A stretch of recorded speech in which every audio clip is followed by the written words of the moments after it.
அப்புறம் என்ன, மைக்கை பிடிச்சாச்சு, வெடியை கொளுத்தி போட்டுருவோமா? 1977 புரட்சி தலைவர் எம்ஜிஆர் அவர்கள் ரேடியோவில் ஒரு பேட்டி ஒன்று கொடுத்தாங்க.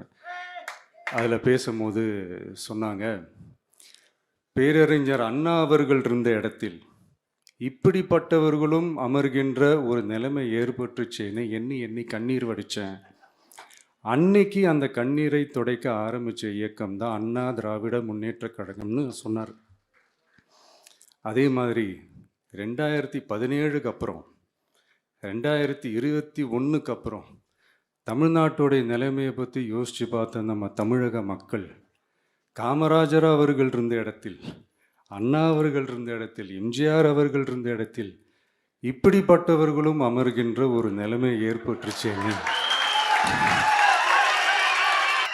தமிழக மக்கள் கண்ணீர் வடித்தாங்க. இன்னைக்கு இந்த கண்ணீரை துடைக்க ஆரம்பிச்ச இயக்கம் தான் தமிழக வெற்றிக்கழகம்.